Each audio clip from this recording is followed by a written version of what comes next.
Hello बच्चों। तो आज हम लोग क्लास 12th का एक इम्पॉर्टेंट टॉपिक पढ़ेंगे जिसका नाम है refraction from a spherical surface या refraction through a spherical surface. मतलब इसमें रिफ्रैक्शन कहानी चलेगी, इसमें एक डेरिवेशन आता है, एक फार्मूला होता है, तो वो इंपॉर्टेंट होता है। उसको देखते हैं क्या है, उसके बाद आगे हम लोग बढ़ते हैं। देखिए हम लोग हेड डालते हैं refraction from spherical surface, refraction from spherical surface. पहले इसका फार्मूला हम लोग देख लेते हैं। फार्मूला इसका क्या है? इसका फार्मूला जो है n2 by v minus n1 by u equal to n2 minus n1 by r. आपको ये फार्मूला आपको डिराइव करना है। ये फार्मूला आज हम लोग डिराइव करेंगे। n2 आपका है, मान लीजिए उस स्फेरिकल सरफेस का जिसमें से लाइट हम लोग पास कराएंगे, जिसमें से हम लोग लाइट को रिफ्रैक्शन कराएंगे। n1 क्या है? जहाँ से लाइट रखिएगी या फिर जहाँ सोर्स होगा, जहाँ ऑब्जेक्ट रखेंगे, जहाँ से लाइट जाएगी उस स्फेरिकल सरफेस में, वो उसका रिफ्रैक्टिव इंडेक्स क्या होगा? n1 होगा। बात करें v क्या है? v आपका इमेज पोजीशन है, u आपका ऑब्जेक्ट डिस्टेंस है और r आपका रेडियस ऑफ कर्वेचर है। हम लिख देते हैं v आपका इमेज डिस्टेंस है, इमेज डिस्टेंस, और आपका u आपका हो जाएगा ऑब्जेक्ट डिस्टेंस, ऑब्जेक्ट डिस्टेंस हो जाएगा, और r आपका radius of curvature, radius of curvature हो जाएगा। तो ये सब ड्राइव करने से पहले हम छोटी सी बात जान लेंगे। देखिए होता क्या है इसमें, आप इसमें कुछ एजम्पशन होते हैं। जैसे मान लीजिए कि जो भी लाइट हम लोग यहाँ लेंगे सब पैरा एक्सियल रेज लेते हैं, ना कि मार्जिनल ले। दो रेज होती हैं, एक पैरा एक्सियल ले, एक मार्जिनल ले। और जो भी हम एंगल्स को डील करेंगे इसमें पूरी कहानी आपकी छोटे छोटे एंगल होते हैं, क्योंकि पैरा एक्सियल रेज में सभी एंगल्स क्या होते हैं? छोटे छोटे, वेरी वेरी स्मॉल होते हैं। इसलिए हम लोग अप्रॉक्सीमेटली टैन थीटा को थीटा के अप्रॉक्सीमेटली कर सकते हैं, या टैन अल्फा को अल्फा के अप्रॉक्सीमेटली कर सकते हैं। क्यों? क्योंकि रेज आपके कैसे होंगे? पैरा एक्सियल रेज होंगे। तो चलिए स्टार्ट करते हैं, स्फेरिकल सरफेस बनाते हैं। हम इस फार्मूले को डिराइव करने जा रहे हैं। चलिए स्टार्ट करते हैं। Refraction from a spherical surface. चलिए हम बोले कि आप पहले क्या करेंगे, आप स्फेरिकल एक सरफेस बनाएंगे, एक स्फेरिकल आप सरफेस बनाओगे। ऐसे आपने क्या किया? एक स्फेरिकल सरफेस बना लिया। ठीक, हमने बोला कि आप जैसे आप मिरर को डील करते हो, जैसे आप लेंस को डील करते हो, एक आप क्या करोगे, एक प्रिंसिपल एक्सिस बनाओगे आप। ठीक है, प्रिंसिपल एक्सिस आपने क्या किया? ड्रा कर लिया। मान लीजिए ग्लास है, ग्लास का रिफ्रैक्टिव इंडेक्स क्या होगा? n2 आपने मान लिया। ये मान लीजिए एयर है, एयर मीडियम है, इसका रिफ्रैक्टिव इंडेक्स क्या माना? आपने n1 माना। यानी डेंसर मीडियम का आपने रिफ्रैक्टिव इंडेक्स n2 माना और एयर का आपने माना n1। अब आप क्या करते हो, यहीं कहीं आप कहीं ऑब्जेक्ट को रख दो, यहीं कहीं, मतलब ये आपने क्या रखा? आपने ऑब्जेक्ट को रख दिया।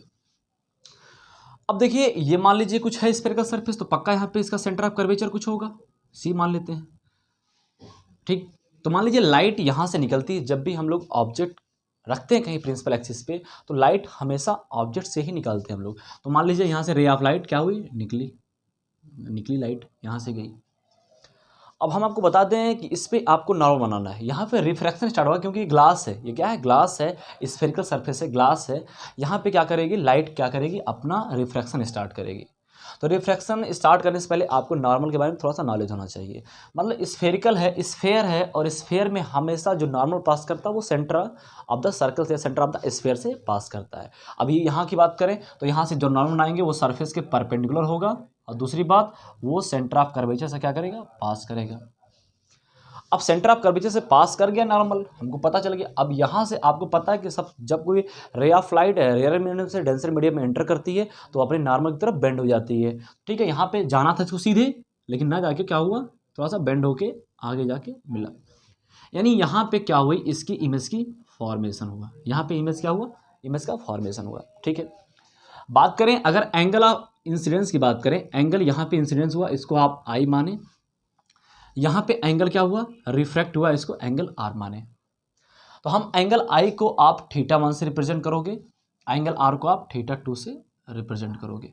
ठीक, इसके बाद की कहानी बढ़ाते हैं। इसके बाद में मान लो जहाँ से आप रे ऑफ लाइट निकली उसको आप अल्फा मानोगे, इस नॉर्मल और इसके बीच का जो बना है इसको हम लोग बीटा मानेंगे, और इसको क्या मानेंगे, गामा मान लेंगे। ये तीन चीज़ आपने माना। ये एंगल क्लियरिटी होना चाहिए, क्योंकि एंगल अगर क्लियर नहीं होगा तो आप डेरिवेशन में करने में आपको प्रॉब्लम आएगी। चलिए अब बोले अगर आपके पास यहाँ से हम लोग डील करते हैं जब भी, तो एक आप क्या करते हो, यहाँ से एक नॉर्मल बना देते हो या परपेंडिकुलर ड्रा कर देते हो, जिसका नाम यहाँ पे दे दो यम, इसका नाम दे दो पी डैश, और ये आपका है पोल, आप ऐसा एज्यूम करते हो, या मान लो आपका पोल है।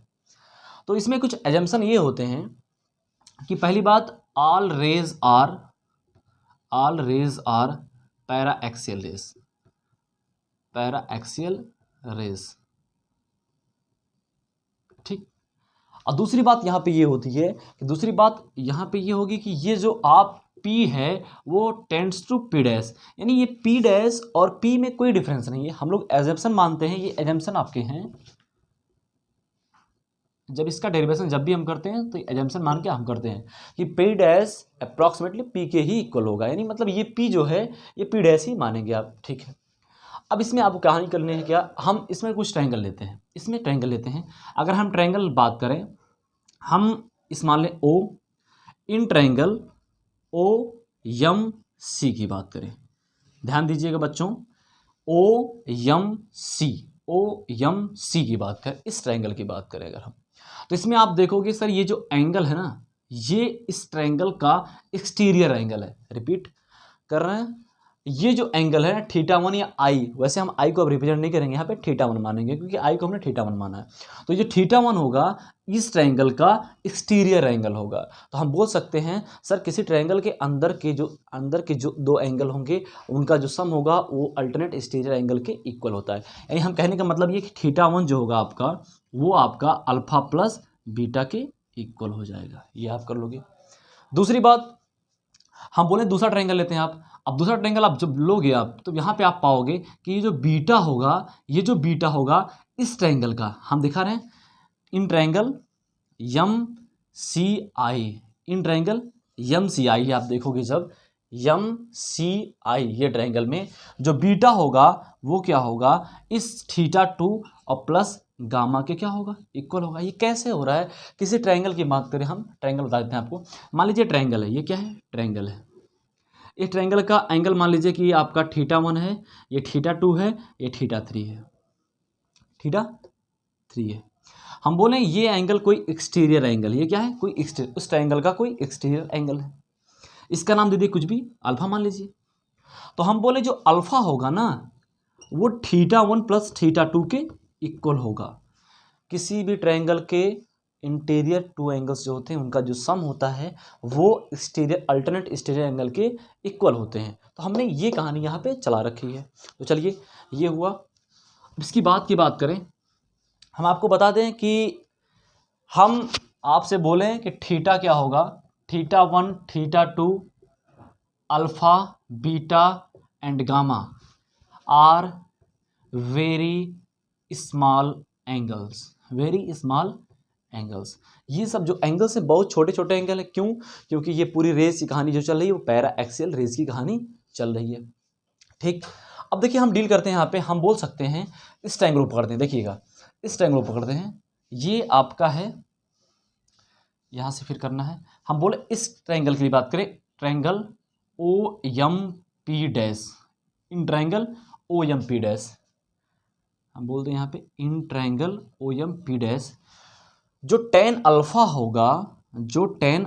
होगा वो किसके इक्वल होगा, आप बोल सकते हो tan अल्फ़ा, ये triangle O M P dash, यानी जो अल्फ़ा होगा ये tan अल्फ़ा जो होगा वो परपेंडिकुलर अपॉन बेस, यानी आप बोल सकते हो कि एम पी डैश अपॉन आप बोल सकते हो ओ पी डैश।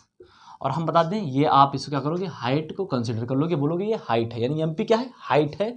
तो आप एम पी को लिख सकते हो एच बाई ओ पी, क्या है, ओ पी मतलब ऑब्जेक्ट का डिस्टेंस, जिसको हम लोग यू से रिप्रेजेंट करेंगे। तो आपने क्या बोला सर, एच बाई यू। अब ध्यान देने वाली बात यह है कि आपको थोड़ा सा साइन के बारे में पता होना चाहिए। मान लो ऑब्जेक्ट से लाइट निकल रही है और वो जा रही है किसी लेंस पे या किसी मिरर पे या किसी स्फेरिकल सरफेस पे, तो हम लोग जो पोल होता है, पोल से अपोजिट डायरेक्शन में जब जाएंगे, यानी इंसिडेंट के अपोजिट डायरेक्शन में जाएंगे या डिस्टेंस मेजर करेंगे, तो जो वही वैल्यू होती है वो निगेटिव हम लोग कंसिडर करते हैं। फिर से रिपीट कर रहे हैं। मान लीजिए लाइट यहाँ से निकली, यहाँ से जा रही है, तो ये पोल हुआ, मान लो आप पी डैश मान लो पोल है। अगर पोल से हम इंसिडेंट डायरेक्शन के अपोजिट डायरेक्शन में जाकर डिस्टेंस मेजर करते हैं, तो जो वैल्यू आएगी सब निगेटिव आएगी, चाहे वो यू रहे, चाहे वी रहे, चाहे आर रहे, चाहे एफ रहे, उससे मतलब नहीं है। अभी देखते हैं फिर अभी कहाँ डिस्टेंस मेजर कर रहे हैं हम, इस पोल से इधर कर रहे हैं, इंसिडेंट के अपोजिट में कर रहे हैं, तो यू की वैल्यू क्या आ जाएगी, निगेटिव। अगर इंसिडेंट के डायरेक्शन में हम डिस्टेंस को मेजर करेंगे तो हमारी वैल्यू पॉजिटिव लेंगे हम लोग। अगर इंसिडेंट के अपोजिट डायरेक्शन हम लोग डिस्टेंस मेजर करेंगे तो वैल्यू क्या लेंगे हम लोग, निगेटिव लेंगे। अभी हमने क्या लिया, यू की वैल्यू निगेटिव ले लिया। इतना सबको समझ में आएगा। अच्छा, हम बोले सर एक काम करते हैं, इस ट्रायंगल को लेते हैं। सर देखो, ये जो होगा यहाँ से ये सी की बीच की जो डिस्टेंस होगी उसको हम लोग आर बोलेंगे, यानी रेडियस ऑफ कर्वेचर होता है, रेडियस ऑफ कर्वेचर होता है। और ये पोल से लेके ये आई की डिस्टेंस जो होगी उसको हम लोग बोलेंगे वी, ये होता है इमेज डिस्टेंस। क्या होता है, इमेज डिस्टेंस। तो हम लोग ट्राई करते हैं, यहाँ पे सॉल्व करते हैं। अच्छा, हम आपसे बोलें कि सर टेन यहाँ बीटा क्या होगा, टेन बीटा क्या होगा, तो आप बोलोगे सर इन ट्रायंगल लेते हैं, ट्रायंगल का नाम देते हैं, उसके बाद ज़्यादा क्लियरिटी आएगी। In triangle M P dash C, in triangle M P dash C, आप देखते रहेंगे ट्रायंगल तो ज़्यादा क्लियरिटी आएगी। यम पी डैश सी यानी ये छोटा सा ट्रायंगल, इसमें टेन बीटा की अगर बात करें हम, इसमें अगर टेन बीटा की बात करें अगर हम, तो इसमें ये परपेंडिकुलर यम पी डैश अपॉन आपका बेस क्या हो जाएगा, पी डैश सी, पी डैश सी। यानी एम पी डैश आपका है, एम पी डैश आपका हाइट है, और पी डैश सी आप देखना है, पी डैश सी की वैल्यू है आर, पी डैश सी की वैल्यू है आर, और आर पॉजिटिव होगा कि निगेटिव होगा ये ध्यान देने वाली बात है। आप देखोगे बेटा कि यहाँ से लाइट जा रही इधर ही, इस डायरेक्शन में जा रही लाइट, और इंसिडेंट रे जो है इधर ही जा रही है, और हम लोग डिस्टेंस पोल से उधर ही मेजर कर रहे हैं। यानी इंसिडेंट रे के डायरेक्शन में जब डिस्टेंस मेजर करोगे तो वैल्यू सब पॉजिटिव लोगे आप। अभी देखो यहाँ से लाइट इधर जा रही है, डिस्टेंस भी आप उधर मेजर करो, यानी आर की वैल्यू जो लोगे आप यहाँ पे आप पॉजिटिव ले लोगे। ठीक, अच्छा थोड़ी सी कहानी और आगे बढ़ाते हैं। हम बोलते हैं आपसे, हम आपसे बोलते हैं सर टेन गामा क्या होगा, टेन गामा क्या होगा, तो आप बोलोगे, या फिर ट्रायंगल को नाम लेते हैं उसकी बात करते हैं टेन गामा। इन ट्रायंगल यम पी डैश आई, यम पी डैश आई, इस ट्रायंगल की बात करते हैं। यम पी डैश आई ट्रायंगल में देखिए टेन क्या लगाइए, टेन गामा लगाइए, क्या लगाइए, टेन गामा। जो टेन गामा होगा आप देखोगे ये triangle M P dash I है, ये ट्रायंगल है, इसमें एम पी क्या है, परपेंडिकुलर, और पूरी इसकी बेस क्या है, पी डैश आई, यानी M P dash upon P dash I क्या हो जाएगा, पी डैश आई। चलिए इसके बाद की बात करें, एम पी डैश आप बार बार लेते हो, उसकी हाइट है, हाइट एच लिए आप। पी डैश आई क्या है, पी डैश आई पूरी आपकी वी है, क्या है, वी है, और वी पॉजिटिव लेना है निगेटिव लेना। आप एक बार सोचो कि सर लाइट इधर पास कर रही है, लाइट इधर ही जा रही है, आप लाइट भी आपका जो डिस्टेंस मेजर करो आप उधर ही जाके मेजर करो, इसका मतलब वी वी क्या होगा, आपकी पॉजिटिव वैल्यू हो जाएगी। तो बेटा इसको आप एक बार आप बस करके आप एक बार नोट कर लो। तो हम लोग आप क्या करेंगे, आप कुछ बातों को ध्यान देंगे। आपके पास टेन अल्फा निकल के आ गया है, टेन बीटा निकल के आ गया है, टेन गामा निकल के आ गया है, और ये बीटा की वैल्यू, एक काम कर लेते हैं थीटा टू निकाल लेते हैं, और इसको निकाल के अलग कर देते हैं थोड़ा सा। थीटा टू जब निकालोगे आप तो बीटा माइनस गामा हो जाएगा, theta two equal to beta minus gamma. Sir आखिर ये सब क्यों कर रहे हैं आप, आखिर ये सब क्यों कर रहे हैं आप, इसलिए कर रहे हैं क्योंकि हम लोग ये करने के बाद हम लोग स्नेल्स लॉ अप्लाई करेंगे, law of reflection, second law of reflection apply करेंगे, स्नेल्स लॉ, यानी sine i upon sine r equal to n two by n one करेंगे। फिर वहाँ पे हम लोग इन सब वैल्यू उठा के पुट करेंगे, तब डिराइव आपका डेरिवेशन निकल के आएगा। तो हमको पहले स्टार्टिंग में ये चीज़ करना पड़ेगा, फिर हम अभी इसके जस्ट बाद इस सब करने के बाद हम आपको स्नेल्स लॉ अप्लाई करेंगे। स्नेल्स लॉ क्या होता है, रिफ्रैक्शन का सेकंड लॉ होता है, उसको अप्लाई करके वहाँ सब वैल्यू पुट करेंगे, उसके बाद आपका निकल के डेरिवेशन आएगा।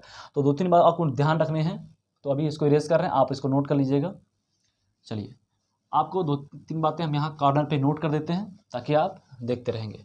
हमने बोला थीटा वन कितना निकल के आया है, आपने बोला अल्फा प्लस बीटा निकल के आया है, ठीक। आपने बोला थीटा टू कितना निकल के आया है, आपने बोला सर बीटा माइनस गामा निकल के आया है। आपने बोला टेन अल्फा कितना निकल के आया है, तो आपने बोला कि जो है एच बाई माइनस का यू निकल के आया।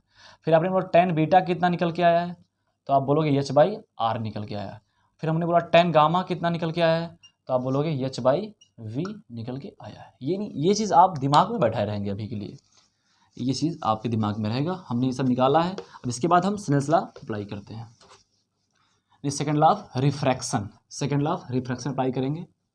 उसके बाद वहाँ पे सब वैल्यू उठा के पुट करेंगे, तब निकल के आपका डेरिवेशन फाइनल आएगा। चलिए, ये आपको ध्यान रखना है क्योंकि अभी जस्ट इसका यूज़ आएगा। चलिए, हम बोले by using Snell's law, by using Snell's law.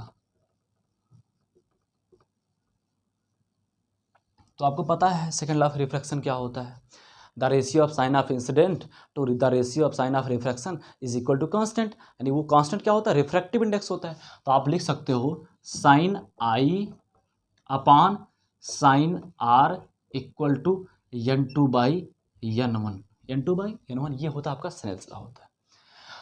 तो थोड़ा सा आपको ध्यान देने वाली बात है, यहाँ क्रॉस मल्टीप्लाई करिए, n one sine i equal to n two sine r. अब थोड़ा सा आपको फिगर अगर याद हो तो हमने बताया था कि जो इंसिडेंट रे था, जो इंसिडेंट रे जो नॉर्मल के साथ जो एंगल बना रहा था उसको हमने आई बोला था, या फिर उसको हमने थीटा वन बता रखा था आपको। तो हम बोल सकते हैं सर एन वन क्या होगा, वो साइन थीटा वन हो जाएगा। इंसिडेंट एंगल आप याद करोगे फिगर में जो इसके पहले हमने बनाया था, जो इंसिडेंट एंगल था वो थीटा वन हमने बोला था कि थीटा वन इसको मान लेते हैं, ठीक है। एन टू की बात करें, साइन आर कितना बोला था हमने, साइन थीटा टू बोला था। और आपको बता दें theta one and theta two are very small, very very small है। तो आप बोल सकते हो कि sir sine theta one approximately theta one के इक्वल हो जाएगा, और साइन थीटा टू आपका जो हो जाएगा अप्रॉक्सीमेटली थीटा टू के इक्वल हो जाएगा, ठीक है। अब एक काम कर लेते हैं, यहाँ से हम लोग क्या करते हैं, यहाँ से बोल देते हैं n one theta one equal to n two theta two, ये लिख सकते हैं हम लोग।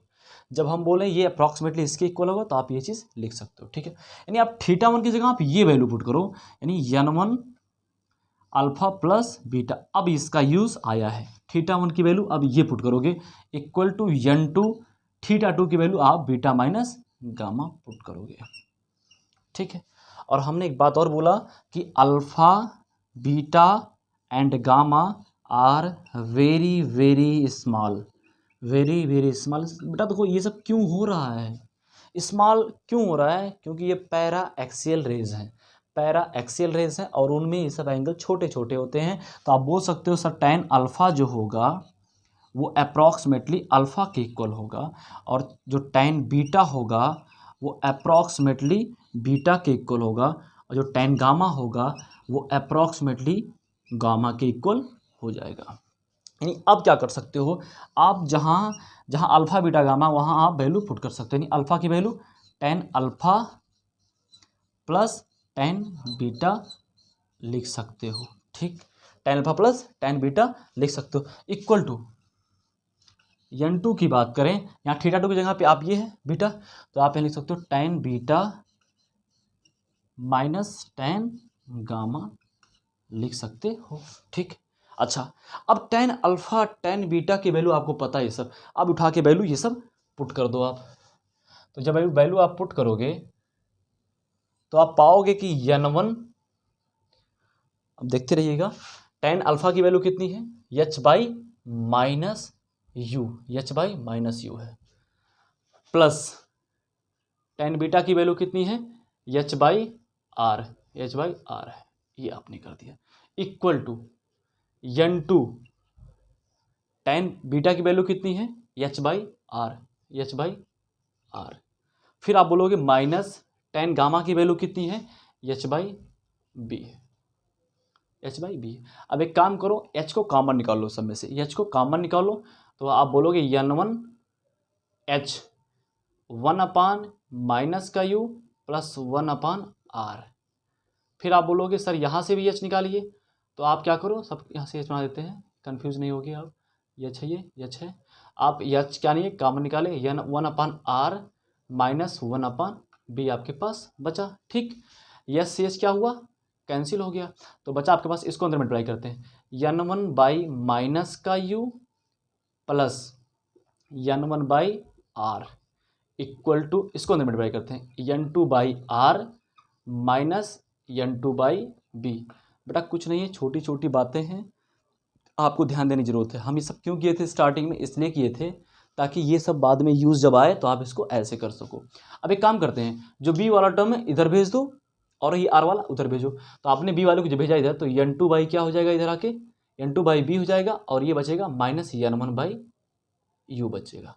ठीक, इधर भेजते हैं, ये n2 बाई आर इसको रहेगा ही रहेगा, ये जब इधर आएगा तो माइनस n1 बाई आर हो जाएगा। आप बोलो n2 by v minus n1 by u equal to n2 minus n1 by r. बेटा हमने बोला था कि आपका यही फार्मूला हमको डिराइव करना था और जो कि आपके एग्जाम आ रही है, हैंस बोर्ड में आते रहते हैं और अच्छे खासे मार्क्स पे आते हैं और इन पे न्यूमेरिकल्स भी बनते हैं। तो प्लीज़ इसको आप अच्छे से देख लीजिएगा, क्योंकि बोर्ड में हो सकता है इस बार यही आ जाए। चलिए, थैंक यू।